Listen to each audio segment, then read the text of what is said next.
All hands, beat to quarters. Run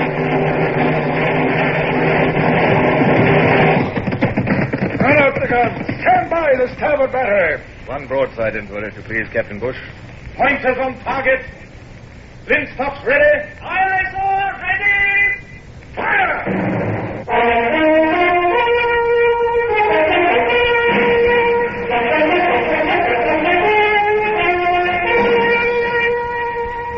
Presenting Michael Redgrave as C.S. Forrester's indomitable man of the sea, Horatio Hornblower.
When it has been many years at sea, it sometimes seems a little difficult, I might even say arduous, to live ashore. Especially when your lovely wife, your adored recent bride, rather expects you to become a country gentleman. Well, life is made up of change, they say, but for an old sea dog, new tricks come harder than for other breeds, I think. Well, there I was, not long returned from confinement in France as the unwelcome guest of Bonaparte, granted a knighthood, happily married to my enchanting Lady Barbara, free of all financial cares at last, and yet, oh, yes, I knew it for my fault, but somehow, there in the quiet English countryside, I hadn't quite come home as yet. More bath water, sir? Oh, heaven forbid. It's mostly on the deck, the floor already, isn't it? Tin tub the size of a teapot. A fine way for a grown man to bathe himself. Yeah, all right, I've had enough. Give me that towel, Brown. Sir? What a ridiculous contrivances. Give me a wash deck pump and gallons of cold seawater. Remember, Brown? Oh, I remember, Sir Horatio. Belay that, Sir Horatio. Old terms are good enough, aren't they, you idiot? Yes, sir. It's a lovely morning, sir. Is it? Oh, yes, I suppose so. Still and quiet. Very quiet. It's queer. When I wake here, I still keep listening to the sounds, rattle of blocks, the cordage wheezing, and... Oh, well, never mind. I've laid out your new suit, sir. Oh, well, let's get it on. Mustn't keep Lady Barbara waiting downstairs for her breakfast.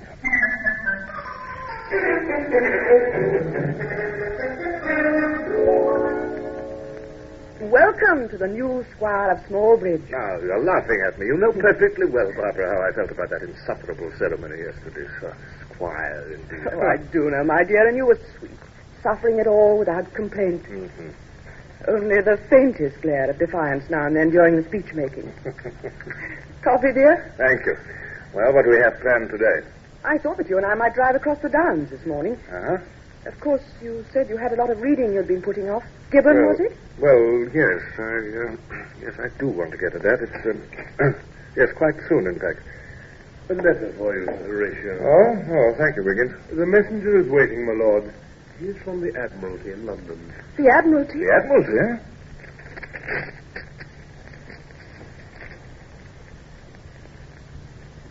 Darling, it couldn't be... Here, listen to this.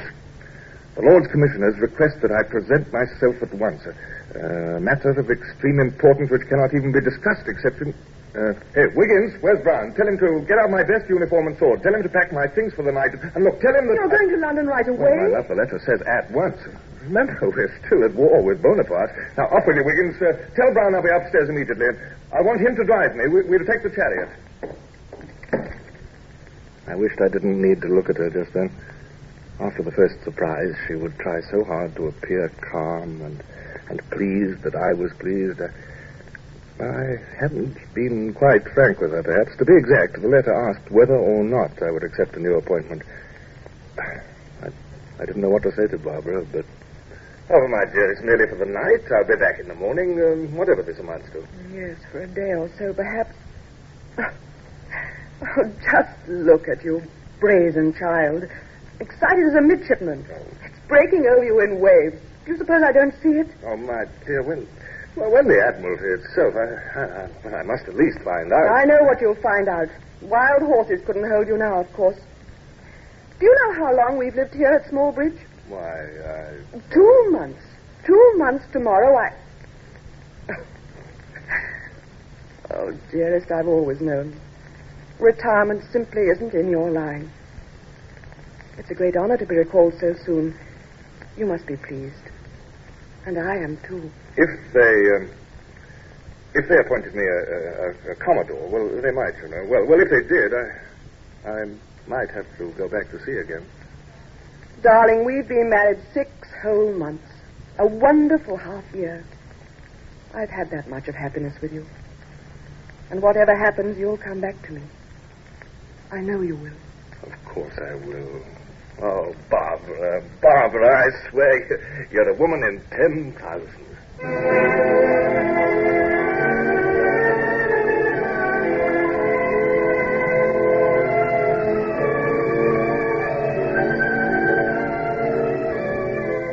She was, you know.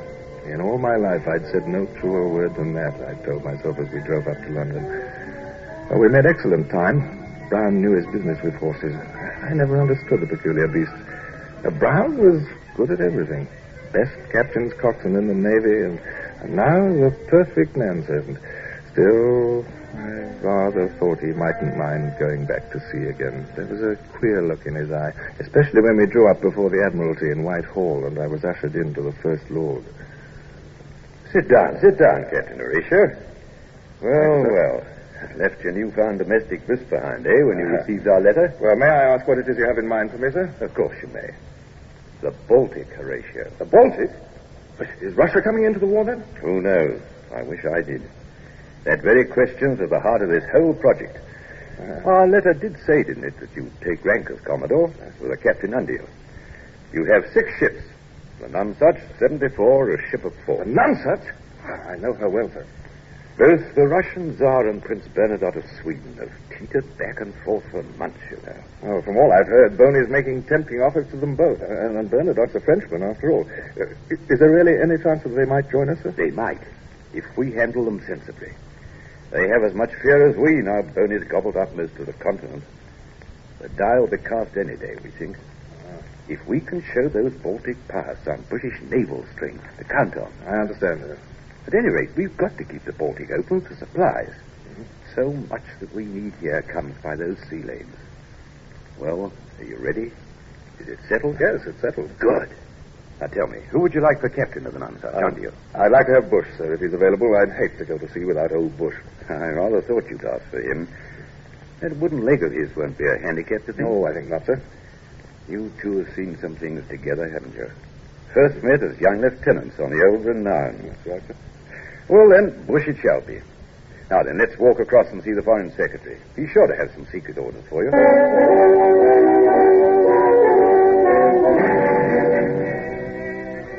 Time had come to say goodbye to Barbara. She drove with me from Smallbridge to Deal Jetty. The Nonsuch and the 5 others of my pretty new squadron lay far offshore, half lost in morning mist. Brown was looking much too pleased. I had to take him down a little. Stop mooning at those mastheads, Brown. Go hire a lugger man to take us out. Step lively now. Yes, Captain. Commodore, that is. Aye, sir. Wind's veering nor'ard a little. West by north now, I think. Yes, dear. So you remarked as we were driving. I beg your pardon, dear. You were telling me about my shirts. I interrupted you. No, I'd finished with the shirts. What I was saying was that all your cold weather things are in the flat sea chest. Mm-hmm. The sheepskin coat and heavy socks and mittens and... Oh, well, Brown understands. He also has in his care a certain little package. A surprise. Surprise, my dear? No, after all, I wouldn't try to surprise you. It's just a woolen neck scarf I'd be knitting for you. It's likely to be cold up in the Baltic, even now. Yes, I don't like cold. You're very thoughtful. No, I do hope so much that you'll be back before the winter. So do I. I think of me, Barbara. Need you ask that? You'll write me everything? Everything, won't you? Yes. The bad things, too. Of course. Well, goodbye, Barbara. Goodbye. Come back to me. Come back to me.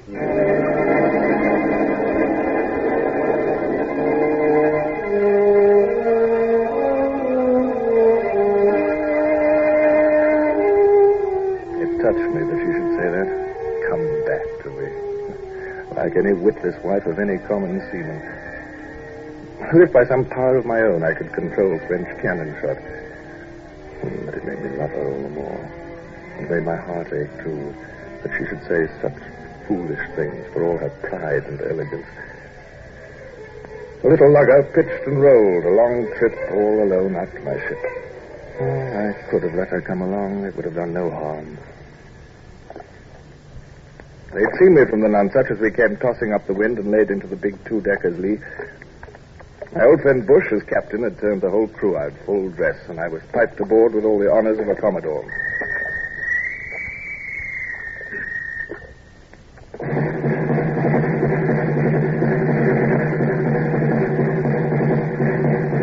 Ship, with every man aboard, was in a state of polish.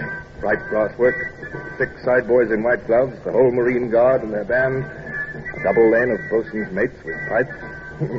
Childish display, perhaps some say it is, but it has its, exhilaration somehow.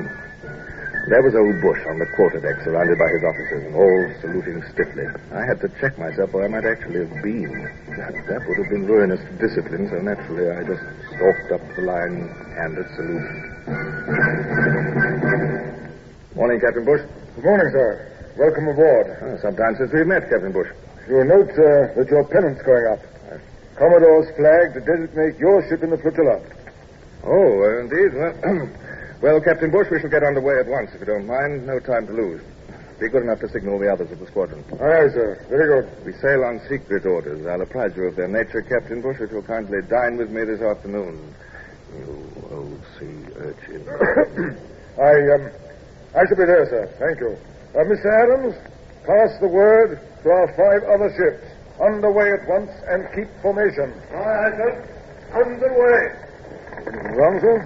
Not Bush. I see you scouring off to starboard, sir. May I find you a glass? No. Is it the sloop? No. It's nothing, Bush. No, I was just trying to make out the jetty. My wife's there. Mist hasn't quite cleared yet, has it?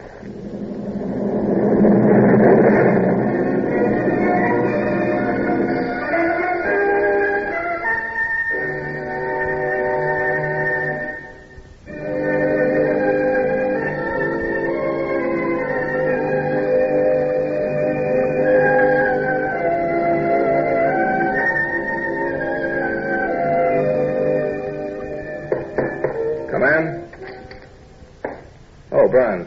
Captain Bush will be dining with me here. Be sure the things come up hot from the galley, will you? Of course, sir.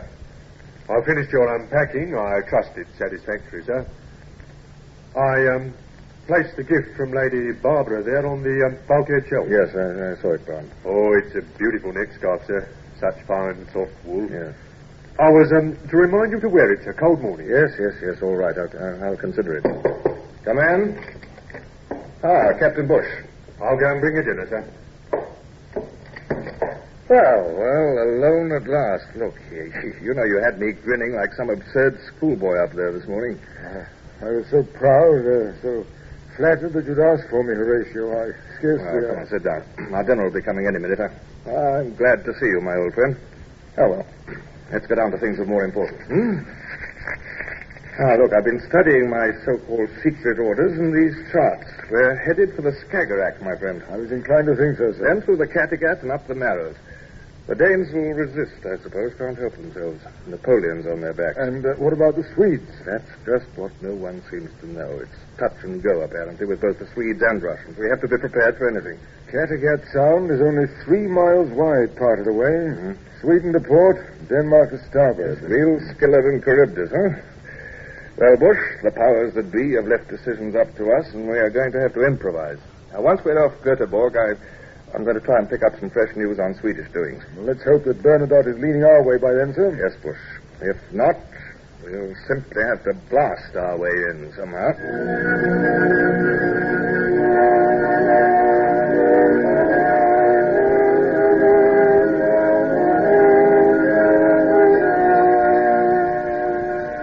Up through the North Sea, into the Skagerrak. And scarcely a sail sighted off our bows the whole first week. Deserted waters, even in the Skagerrak off Denmark. Now and then we'd see a tiny fishing boat far off, none within hail. We had no news. We strained our eyes for some revealing sign. Had Bernadotte made up his mind by now? Were he and Russia enemies, neutrals, or even friends, if handled sensibly? Before sunrise, I found Bush on the quarterdeck. Well, still no news. Are we to run the gauntlet, then? We're nearing the Helsingborg Narrows. I wonder, Bush, how many guns are on that Swedish shore. Multitude, sir, you may be sure. The charts show a good dozen forts. Shouldn't we send the boat in, sir? Find out how Sweden stands? Well, last night I thought so, Bush. It has its logic, I admit. On the other hand, a boat would surely advertise our presence. But, sir, if both sides of the Kattegat are hostile... We could dash in the moment there is light enough to see the channel. Surprise them and perhaps get through, even if Sweden does resist. Yes, sir, but then if Sweden has joined Bonaparte, won't we be bottled up inside the Baltic? Well, the Baltic is a sizable sea, Bush. I suspect we could maintain ourselves a while. Yes. Still almost an hour till dawn. That gives us time to clear our decks. Yes. I think we'll go in, Bush, this morning.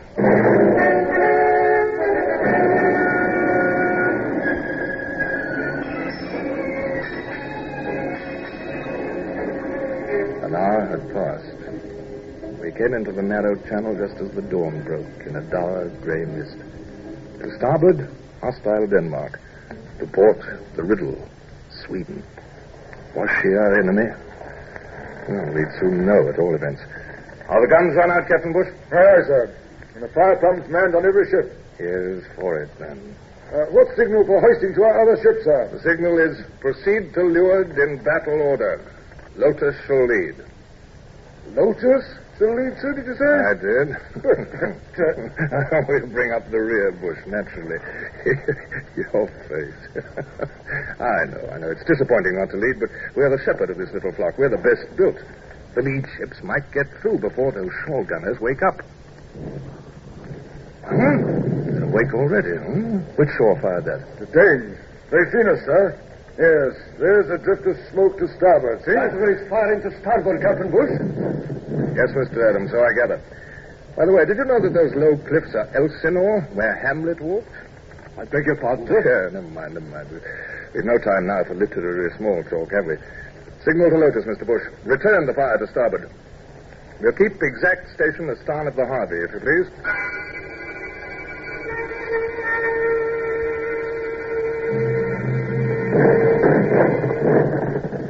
I say, Lotus and Clam are giving back as good as they're getting, They are. Bush, this channel's full of shoals. I remember that from years ago. I remember, too, sir. I put leadsmen in the chains. They'll sing out when we're reaching shallow water. Good. But the sloops and the 3 others don't draw as much as we do. Let me compliment you, Bush. You've thought of everything. Well, Brown? Your next guard, sir. Oh, nonsense. In the midst of an action. How dare you come up here? It's very cold this early in the morning. Begging your pardon, sir. I had my orders, you'll recall. Get below, Brown. All right. Give me the scarf. Yes, the air is a bit chilly.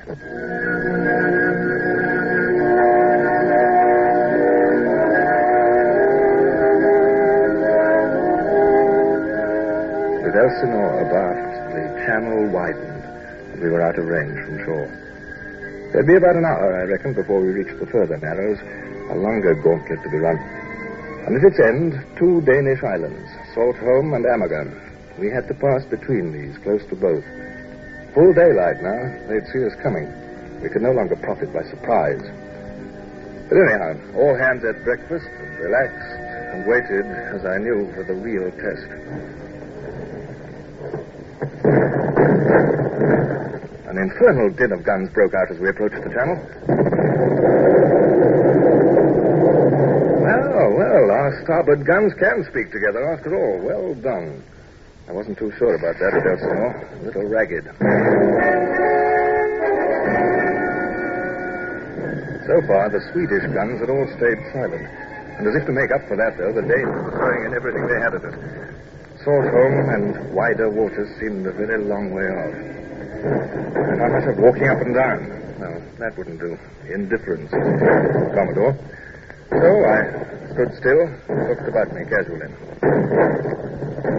Boys a deep 6 and a half 6. 6 fathoms are quite ample, aren't they, Bush, with the tide making? I think so, sir. I wouldn't care to risk less than 5, though, just now. By the mark 6. Put another liftman on the port chains quickly, Adams. Look, Bush.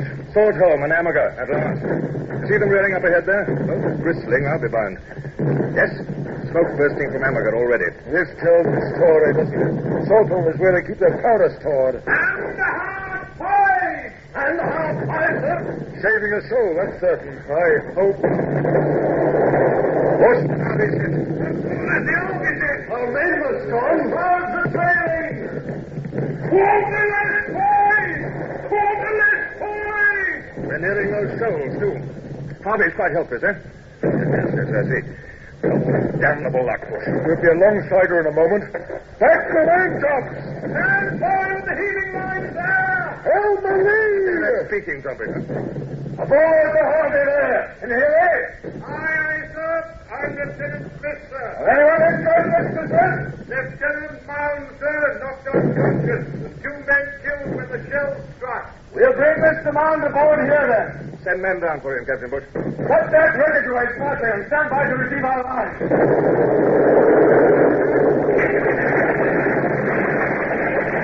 What's that? Are we hit, too? Our mizzen topmast's gone. By the mark, boys! By the mark, boys!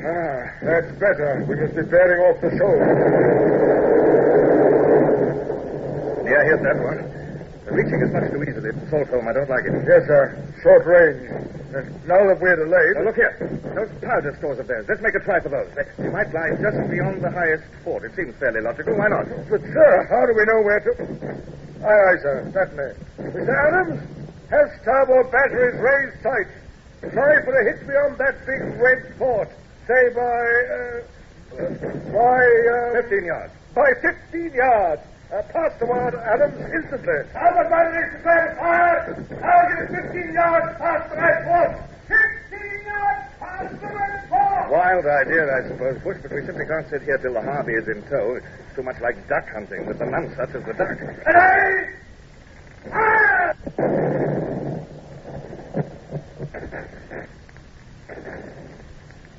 It's no good, sir. And the Harvey's got us trapped under those guns. They'll sink her any minute, and us with her. Let's try another salvo, Bush. 20 yards beyond the fort this time. Pass the word, Adams. 20 yards. Target 20 yards past the red fort! Ready? Fire!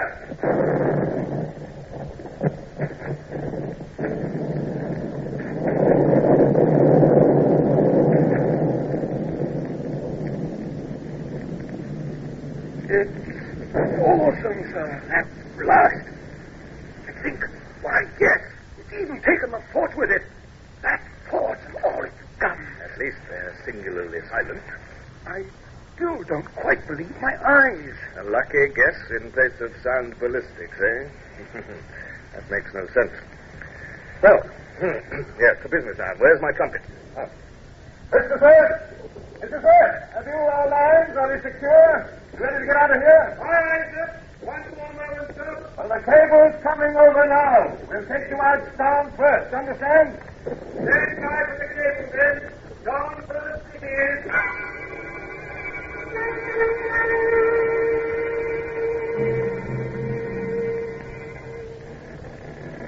Well, sir, not a bad afternoon. Harvey's in tow. Lotus took one poor hit. We have a hole or two in our own shrouds, but no ship's lost. I shan't forget what we did to those powder stores on Salt Hole. Yes, that was a satisfactory moment. I'm a bit tired. Adams, Mr. Adams, has Mr. Mound been brought up yet? Yes, sir. He's off. Unconscious now. The sergeant's with him. I want to see him. Concussion and bad shoulder wound. There's a bit of blood about the face and throat. Well, here you are, Mound. Surgeon taking care of you, all right? Yes. Thank you, sir. Quite all right. We're taking him below to sick bay in a moment. I'm proud of all my young officers today, Mound. They're not too uncomfortable, I hope. Did all of us get through, sir? All our ships? That we did, Mound. What pleases me, those Danish guns raked us with all they had, but not one shell from Sweden's coast. They're not against us yet, at any rate. He's shivering at him. It's cold this afternoon. Here, put this scarf round his neck and shoulders. I don't need it. But, sir, he's bleeding at your Oh, come on, take it. Oh, well, then I'll do it myself. Yeah. Is that better, Mound? Ah, yes, sir. Wonderful. Thank you. We hailed a fishing boat a few minutes ago, Mound. Found out the Blanche Fleur passed through the Baltic yesterday. Big French corvette with at least 20 guns. She must be just ahead of us. Well, you'll have to get well quickly, Mound. Won't want to miss the fun, will you?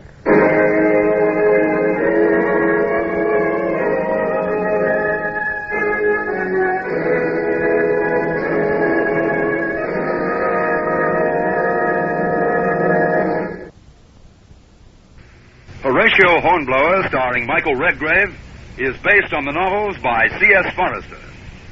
Music composed and conducted by Sidney Torch. Produced by Harry Allen Towers.